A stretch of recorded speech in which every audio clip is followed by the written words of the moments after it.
Hi everybody, I'm just going to put the stream in here. Today's stream, I was just putting the final touches on the final project for evolution. It's a bit of a doozy, but hopefully you can have fun with it.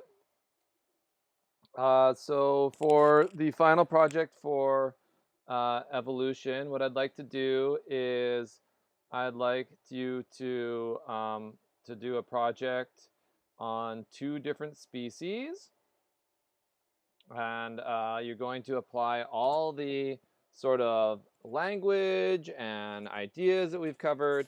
I think I ended up writing out 7 different questions I want you to answer about this using this one example.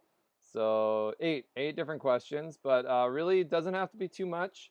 Just really straightforward, sort of, you can be short and concise. You don't have to be too extravagant with your answers. Or if you want to be extravagant, go for it. If you want to give me more detail than you want, then that would be great too. You can see behind me the new skull printing. So that's my gorilla skull. So by the end of this, we're gonna have a nice chimpanzee skull, and we'll have a nice gorilla skull over here. So at least one good thing is coming out of the physically distancing process. And yeah, I'm looking forward to seeing this one come through. It's looking pretty good right now. I'm trying a much faster print speed. I have one little mistake, but hopefully it's not going to be too much of a problem. All right. So let's get into this. We are going to this project that I just posted is going to have a lot to do with the um, this next lecture. So let's get into this next lecture about species as a concept, speciation as a concept for limiting competition. Oh, I guess we did a little bit of a jump, didn't we? Okay, we do have to go back. I forgot that we did not go through the adaptations section. So this should be a pretty quick section though. So I do want to talk about adaptations versus acclimatization first. We'll get into speciation after. So adaptations, these are an inheritable combination of traits, whereas acclimatization is learned behavior. So typically we look at something like a raccoon that's able to find garbage or able to look at garbage cans and find food in them. We would think about that as being a example of um, an example of an acclimatization behavior. And so raccoons now know that there is food in garbage cans, but they don't have an inherent knowledge of that. I don't know. Maybe they do nowadays. Who knows what they've learned, what they have in their genes now? But it's not really in their genes. They don't, same thing with like babies aren't born able to talk.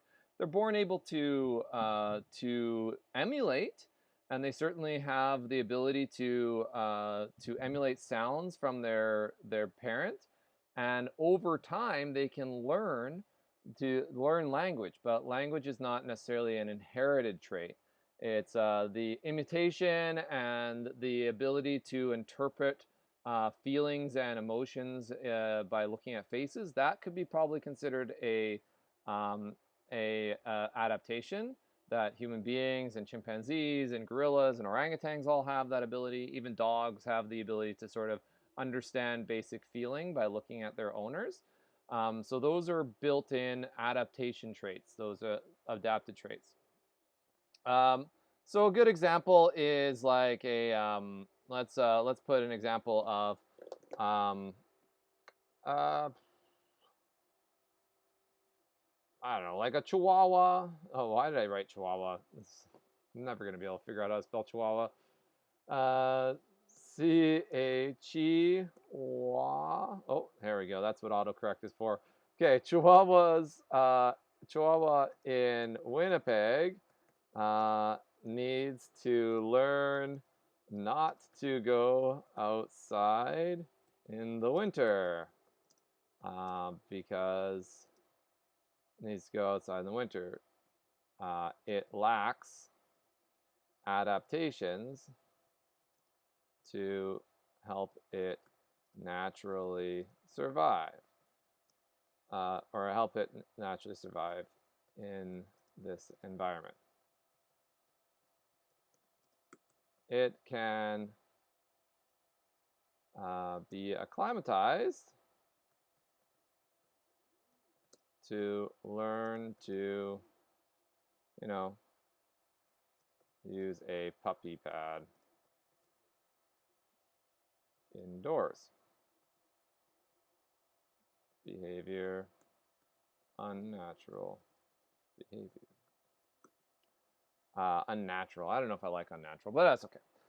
So this is based off something I recognized in my friends who have a Chihuahua. Is that their Chihuahua has to go to the has to use a puppy pad in the basement during the winter because of his little Chihuahua feet. He can't run outside in the winter without risking frostbite.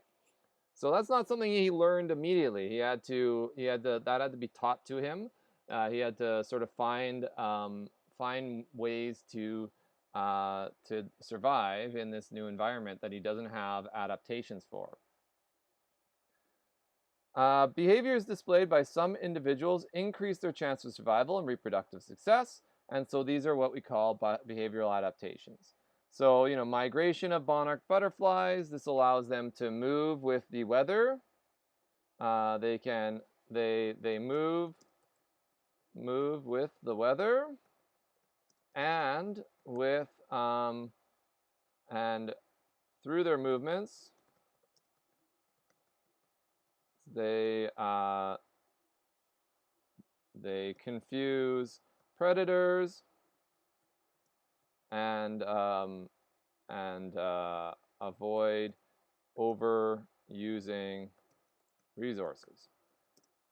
So when monarch butterflies are changing between different areas, the predators that are stationary aren't privy to the patterns of the monarch like humans are, so they don't know to go hunting monarch butterflies. They don't become a major staple of any diets of any predators, because I believe the monarch pathway is 3 years. I think that sounds right. So it takes 3 years for them to travel across North America, and that's why we only see them every 3 years or so. And in this process, they're never in one place for more than one season. So they confuse their predators. They don't become a major part of any predator diet, and they also don't use up any resources because they're only in an area for a short period of time, only for one season before they move. Hibernation by bears. This is an adaptation. The bears avoid having to hunt and be active during periods of time where food resources are scarce.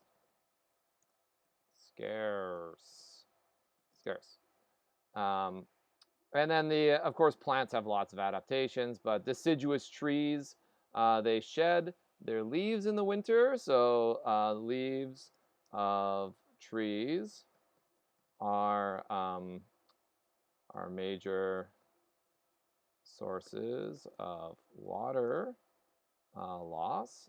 So by losing the leaves, they avoid the excess water loss in the winter. And even though there is an excess of sunlight in the winter, so that's always good. I just keep hearing a little bit of noise from a machine, and I'm worried that my skull's not going. I'm at 30%. I really want it to finish, right? So they avoid this water loss that they would normally experience in the winter. So adaptations fall under a couple of different categories. One of them is the physiological adaptation. So these are variations in metabolic processes. So this is essentially changes in the biochemistry, changes in the ability to process chemicals. So antibiotic resistance and pesticide resistance in insects, These are usually traits that are gained not by the organism knowing to move out of the way of of antibiotics or anything. It's usually because these traits usually come from an from adaptations that include uh, adaptations that have modified the cell's interactions with these chemicals. Uh, example, uh, changes in the cell wall to stop antibiotics from entering the cell, bacteria cell, or new enzymes that can digest pesticides in within the stomach of the insect, etc. So there are lots of other lots of traits. Now, I mean, some insects probably can learn some behavior, like they might learn to detect the taste of a pesticide, and then they would avoid eating that pesticide. There's lots of different options there that could cause that they could do. But we want to think about physiological. Another good example of physiological would be venom, snake venom. Could be thought of as a physiological adaptation. They have had a chemical change or they've had a change in their DNA that has allowed for the production of venom. So structural adaptations are also an example. So this is the arrangement of physical features. So the blowhole of the dolphin, this is a modified nose, right? Modified nose openings, nose opening in the skull that has shifted to the top of the head,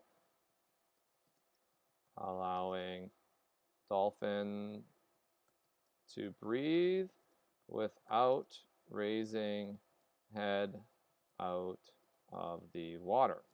If anybody's done any swimming, or if you're a lifeguard particularly, they used to make us tread water all the time. And if you've ever treaded water for a long period of time, you know how difficult it is to get your whole head out of the water. It's quite a challenge, and it's a lot of energy you got to spend. It's much easier to just swim along the top of the water in like a front crawl or a breaststroke or whatever. So even front crawl is a more efficient, or freestyle is a more efficient swimming method than breaststroke.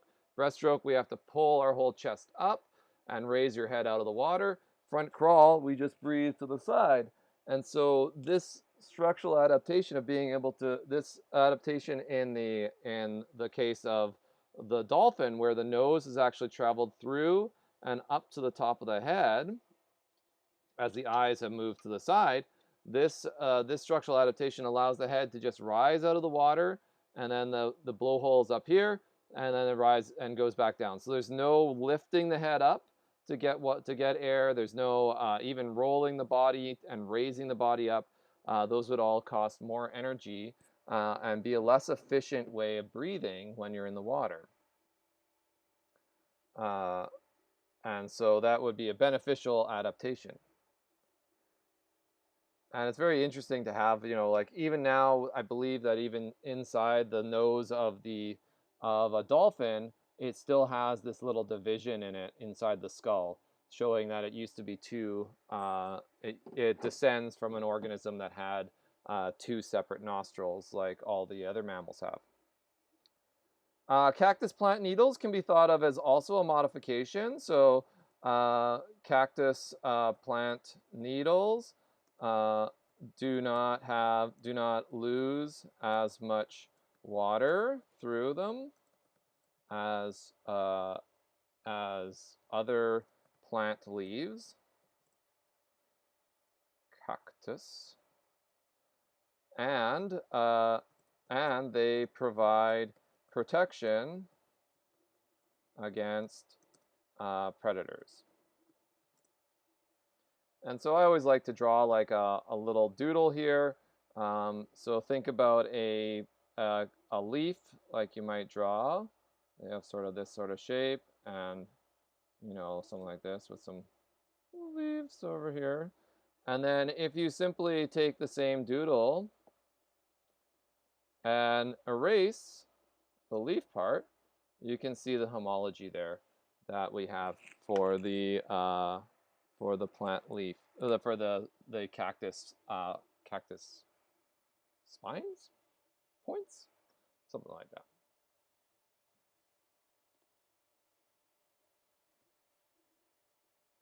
Okay. Now adaptations come at a cost. This is one of the tricks that this is one of the assumptions of natural selection and all evolution, is that any change comes at a cost. It's the idea that if your current situation is at equilibrium, you must put energy in to cause a jump in equilibrium or a change away from equilibrium. So all adaptations must essentially come with some sort of downside. Whether that downside is actually is equivalent or more or less, then we have to then if it will essentially be there'll always be a downside, and that downside should be actually fairly significant, since the traits are usually not, we usually can't see the traits changing anymore. So let's look at some examples what I mean. So therefore, for adaptations to evolve, there must be significantly strong pressure to overcome these drawbacks. They must result in a net increase in fitness, the ability to reproduce, and too extreme an adaptations will likely use up too many resources. And another point that I want to make here is that at a certain point, the drawback for further modification will be strong enough to slow natural selection.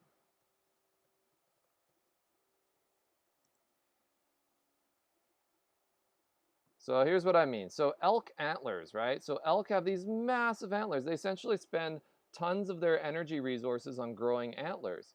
And the largest antlers do tend to be the adult males. So, elk, they expend a good portion of their energy growing males. Energy growing large antlers to attract mates, but and to fight off competing males. But the energy use and the cumbersome nature of these antlers could decrease their ability to survive if they become too large. So the current size of the antlers right now is essentially at the point where any larger and those antlers would become an inconvenience for walking around in forests and stuff, or they would become so costly on the individual that they would be essentially burning energy building these giant antlers that might not actually improve their success that much.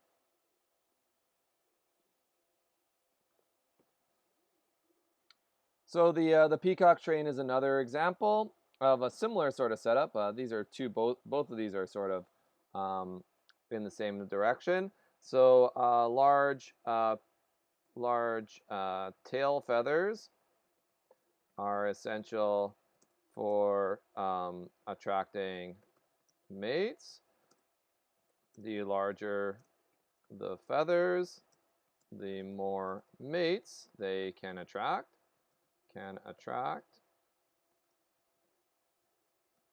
But these feathers cost energy, and they are not efficient for flying. So the species cannot, or so the males will be more easily caught by predators.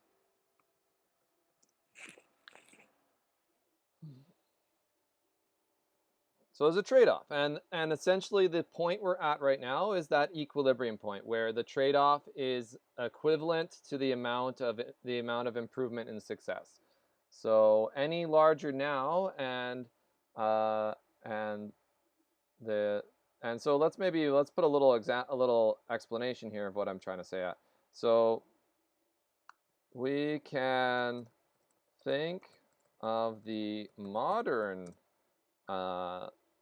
example of these species as being an end point for these adaptations for the natural selection of these adaptations as being an endpoint. That's okay. At this point, these modern species have a trait that likely will not change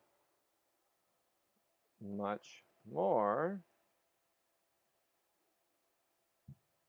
or is that will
I don't know if I kind of lost the thread there on this one.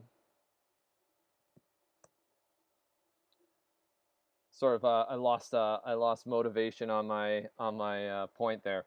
But we can think of these modern examples of these species as being an endpoint for the natural selection of these adaptations. They are probably under natural selection for other adaptations, or maybe they will see a reversion. So at this point, these modern species likely experience little pressure for these extreme traits to continue to change. In the same direction, let's say that, yeah, change in the same way. So, example, if the antlers got even bigger, the elk would likely have neck problems. So instead, natural selection may eventually cause the antlers to shrink.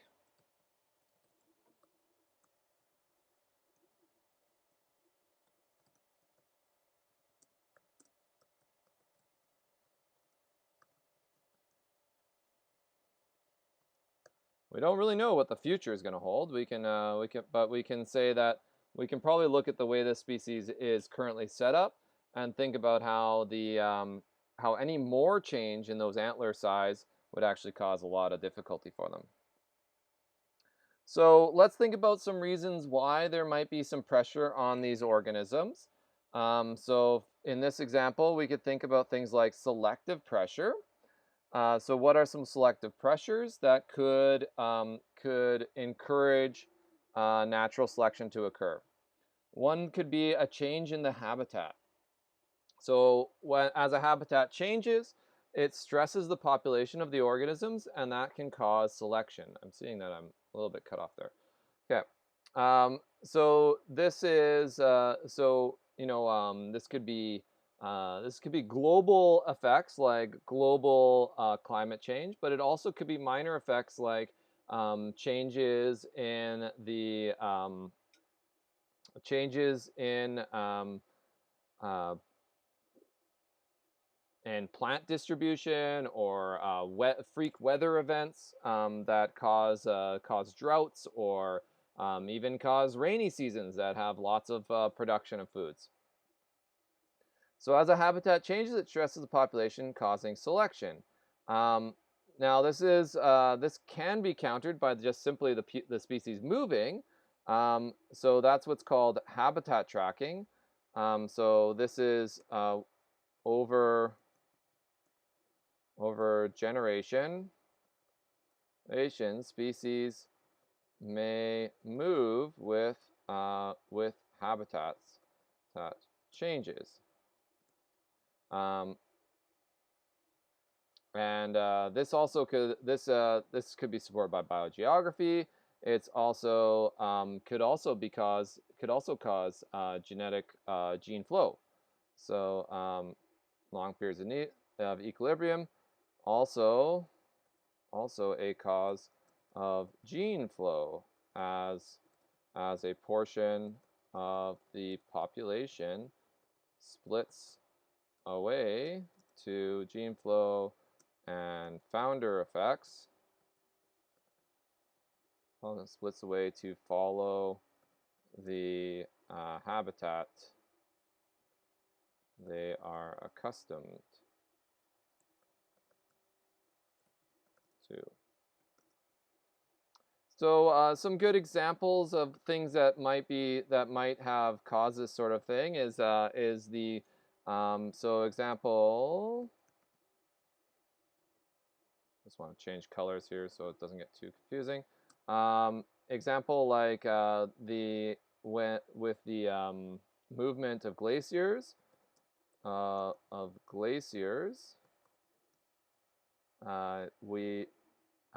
Movement of glaciers, habitats can become drastically different over a long period of time. The species will naturally move with the movements of the habitat.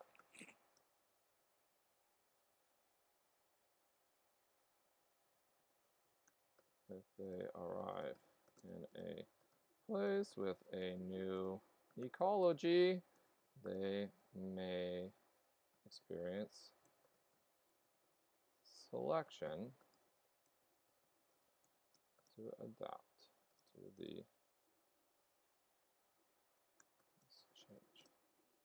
Yeah, so we have the glaciers. The glaciers have grown and shrunk at different times in the history of the Earth. And so as those glaciers have moved inland from the north or from the south, they would have pushed populations south, and then as the populations move south, because things like plants and insects might move slower than the animals, those new environments they end up in might have a completely different set of plants to eat, and or a completely different set of bacteria or nutrients in the soil, and this will cause the population to undergo natural selection. Now, of course, we're talking about glaciers, which move at a glacial pace. So we are talking about very, very slow changes where it takes, hundreds of thousands of years for the glacier to move. And so the species are also going to be able to are going to be able to change at that appropriate pace as well. And so that's one idea. Now, a mutation change or a genetic change is also an option for causing selective pressure. So this is essentially some sort of change in the genetics that give a huge advantage to some section of the population. So if a genetic change results in an increase in fitness, it may break equilibrium by giving these individuals a unique advantage. So, for example, the mutation of camouflage, right? Suddenly, if you have some organisms that are camouflaged and some are not, then their success and their survival will be heavily increased. So, when comparing the success of a camouflaged species against a similar species that lacks camouflage, it is likely the camouflage species has the advantage, the survival. And so we have the hawk moth caterpillar and elephant hawk moth caterpillar who has a sort of hawk eyes on the back of its body. This will keep those predators away. There's also been some examples where genetic change has been even shown to save a population. So as the population was shrinking to near extinction, there was an example of the three-spined stickleback, which is a fish that has at various times in history been trapped in various lakes. There are a set of lakes that are near the ocean, and at different periods of time, the ocean would be high enough that it would fill in these lakes, and then the water would withdraw at different times, different periods of time. We're talking like geological periods of time. And so at these different geological periods of time, the water is withdrawn, and now there are a series of lakes. What were normally just low spots in the ocean, they've become lakes. And in those lakes, three-spined sticklebacks tend to get trapped.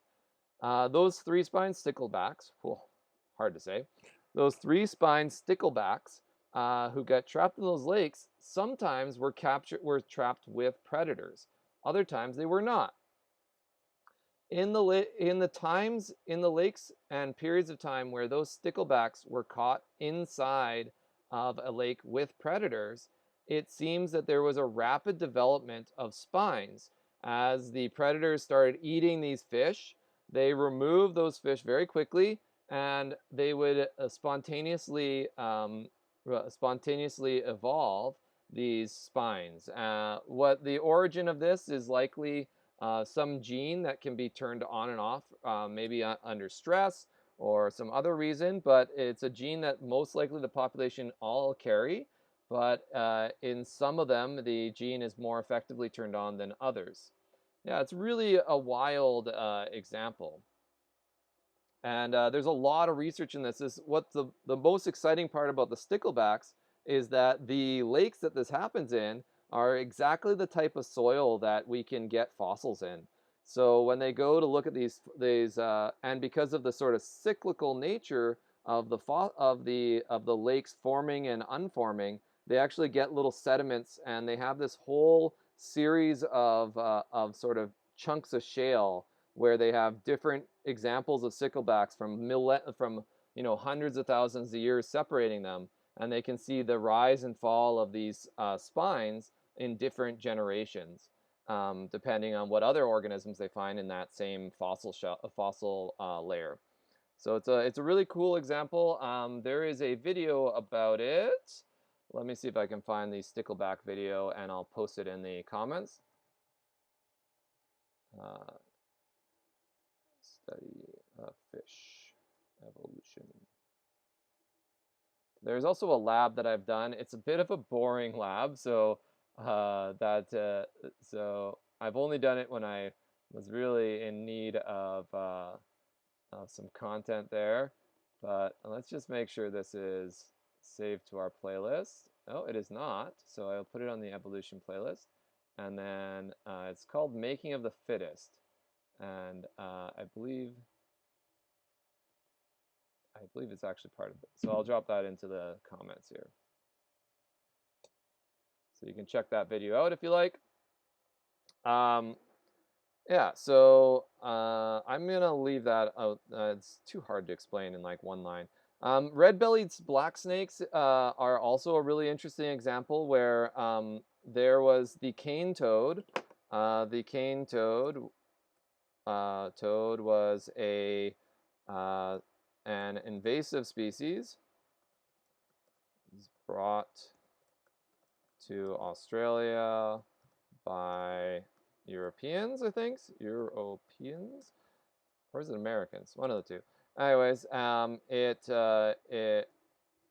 it quickly spread because it naturally produces a toxin that red-bellied black snakes cannot eat. So this caused the near extinction of the snakes who tried to eat the toads. A random mutation quickly arose in the snakes that allowed them to eat these toads, and a new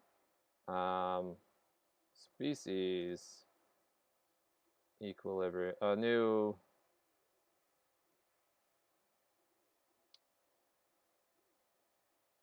and well, let's just say, and the population has since recovered. So this is another example where essentially you've got a population of snakes. They're decreasing as they eat these toads. They're not smart enough to figure out the toads are not food, and the toads are also spreading out and out eating a lot of the other organisms. So these snakes keep dying from eating these toads, and then the population's really small. And now, as soon as there is a mutation, it affects a larger portion of the population. So it spreads much faster. You have a smaller mating population, so they start reproducing. The ones that have this mutation for eating toads allow them to a much higher survival rate, because now they have all this toad food to eat. So they can eat a lot. They can have lots and lots of babies and lay lots of eggs and all that. And then those babies they have this new mutation, and so the mutation spreads very quickly through the snake population, and rapidly we go from having a situation where there's this invasive species almost puts the snake species extinct, and instead they rebound and are better off and have all this food from the idea from them. So red belly snake evolution, 60 seconds. Northern red-bellied. I'm pretty sure it's red-bellied. Hope it's not a mistake in my notes. Cane toad.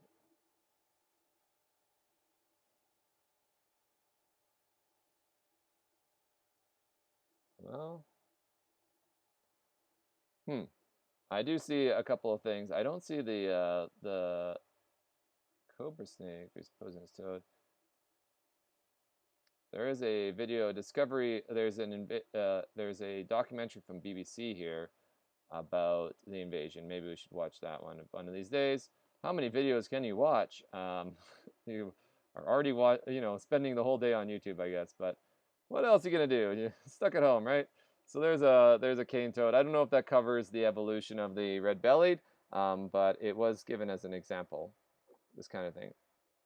Now, genetic change may not be an immediate cause for selection, but instead may simply just add a variation, and then a greater genetic diversity improves the odds that the population can survive under an emergent stress.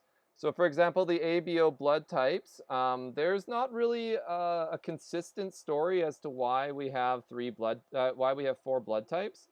We know from the genetics that there are 3 alleles. So humans have 3 alleles for blood: A, B, and O. This gives 4 types: A, B, AB, and O type. The different populations around the world have different distributions of these types. So the frequency is different around the world, but O type is the primary type. O type is the most common globally.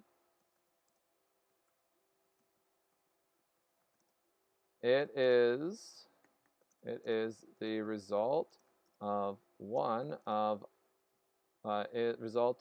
up to or let's go 6 or more different but similar mutations. Essentially, the A type, A or B type seems to be convertible to O type through mutation. O type has a bunch of advantages for the group, for the population. I'm going to have to put that up here. O type does not give an individual an advantage, but it does improve the success of the group because it is the only type that can be donated without complication. So this is a really interesting, there's a whole extra part of evolution that relates evolution to society and to groups, and gets really more into the ecology of things. That's probably a little bit too much for us to get into here, but I would love to do that. I mean, I could probably do this. This could be the only unit we teach, and there would be enough to talk about for the whole year, I think. But yeah, for example, O type is one where the community benefits from O type blood. It's an adaptation that benefits the community, but not specifically one individual. The O type blood is actually bad for the individual because the individual can only receive donations from other O type blood, and if their blood were to mix, if they're in a really bloody war or something, and their blood gets mixed with another type of blood, they could have complications, all sorts of problems there. But if their blood is mixed with any other individuals, it has no complications. So this is one of the reasons that and it's also popular in the population because the O type is a mutant of the other two, of A and B. So it's an easy mutation from A or B. So then more individuals are carrying it. It doesn't really impact their own success. it does have some impacts on the group's success, and so it spreads. And so we have multiple routes to this O-type blood, which have minimal impact on fitness of the individual, but impacts of fitness, but a greater impact on the group. And so we see an overall increase in this type of blood across humans. So yeah, really complicated, interesting example. So this could be thought of as sort of a this is sitting in the range of co-adaptation. It's not quite co-adaptation, but it's similar. So co-adaptation is when two different species might evolve a trait that favor each other. And this is where evolution becomes really interesting, is the idea that it's not so much that we're perfect for our environment, but that our environment is also perfect for us, or because it's because of this give and take between different organisms. So two species evolve traits that favor one another, which leads to a feedback loop, providing a selection pressure to further evolve. So this is an example that is popularized by, I believe Dawkins really pushed this theory forward. But lots of other individuals have talked about it. I believe there's even a video of from that last Nova series with Neil deGrasse Tyson that they talk about bees and colored flowers. So flowers and bees, or flowers produce special dyes in their petals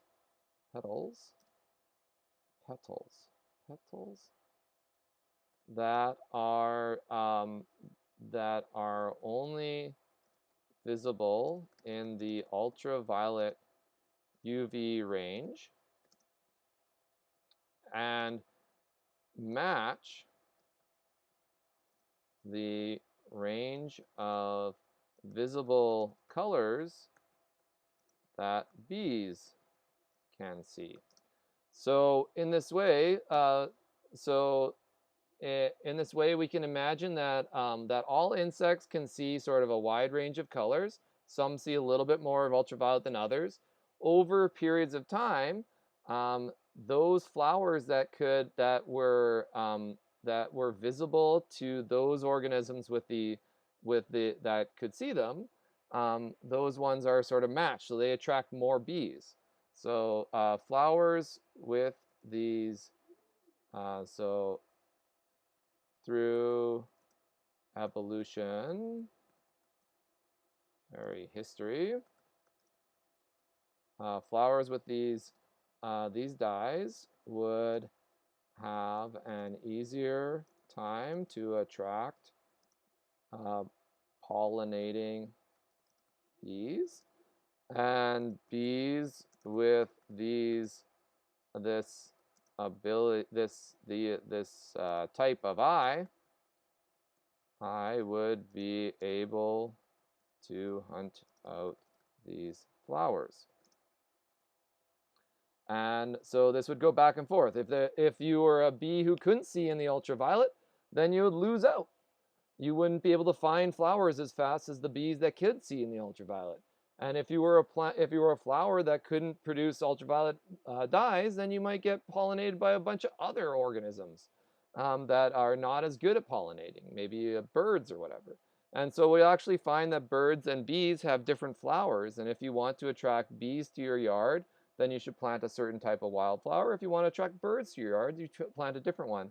And the coloration of those flowers is different because each of the animals has a different color they're attracted to, a different range of color that their eyes can see and attract them. Another example that's very similar to co-adaptation is mimicry. This is sort of a one-way street. Co-adaptation is two species that are adapting back and forth. But in mimicry, one species evolves in response to another. So this is sort of like a one-way road of co-adaptation, kind of a one-way co-adaptation.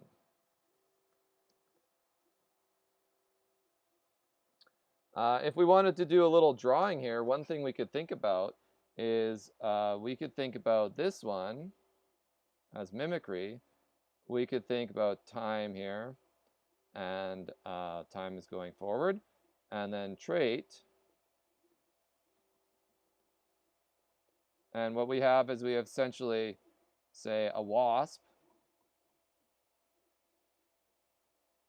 and then we have a fly.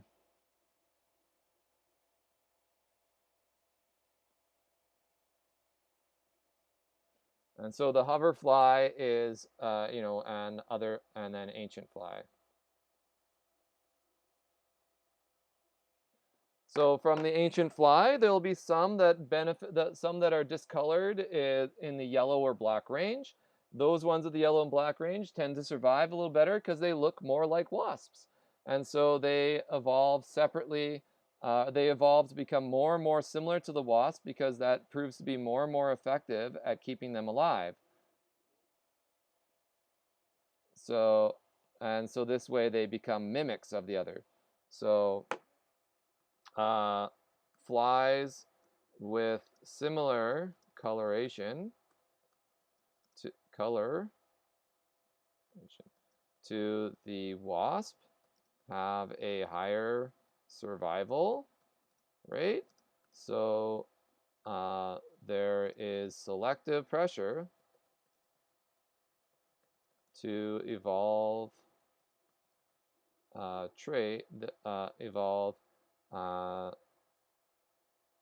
I guess these are analogous then, right? Analogous coloration to the wasp. So that's a kind of a new pattern. We haven't talked about that pattern. This is it's convergent evolution, but one guy's not converting, right? It's conversion in a single direction for one single species. And then you have a little fun little description. Some of these we don't get in Manitoba, but we do get hoverflies a lot. And it's unfortunate because we do see them getting killed.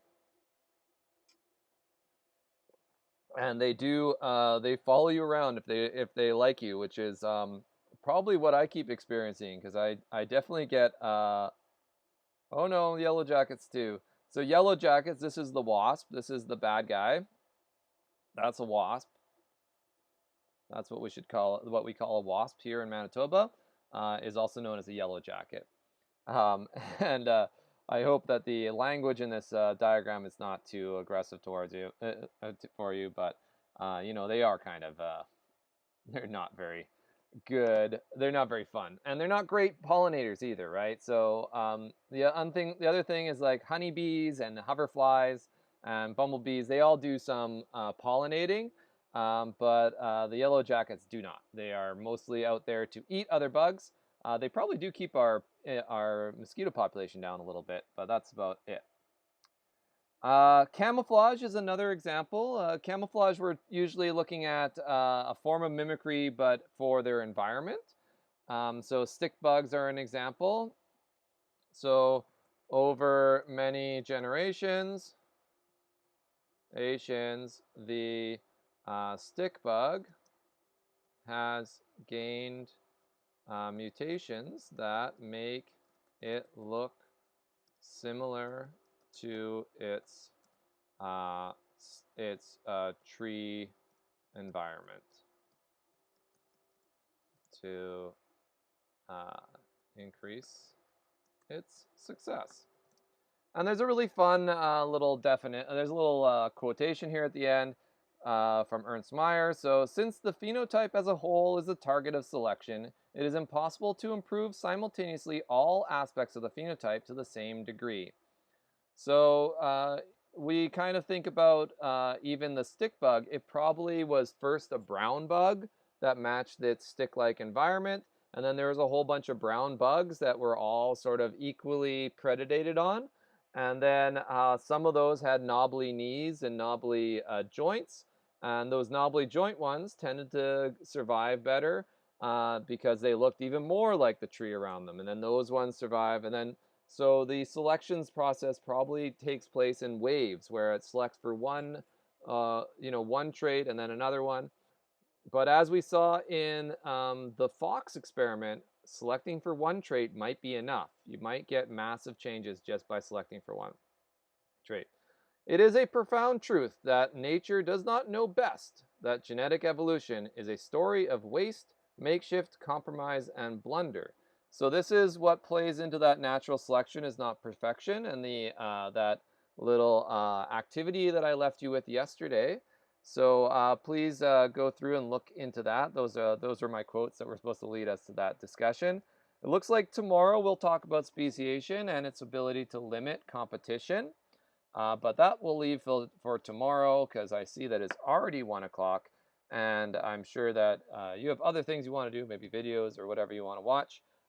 If you want to start thinking about some species that you would like to explore, that's really the next step, is you're going to pick a pair of species. I suggest picking ones that are obviously similar in a lot of ways, but also different. So 2 species of fox, 2 species of bear, 2 species of grasshopper, something like that. And that's going to be what you're going to study. Pick something you're interested in. So that's my other recommendation. Um, and that will be the project. And that'll be the final part of this whole unit is essentially just want to see you use everything we've covered all in one go in a very thorough document. No tests and everything. No, not really any big tests or any of that stuff. And we'll have a look at that when we get back from spring break. All right. Have a great day. Stay safe, and we'll talk to you soon.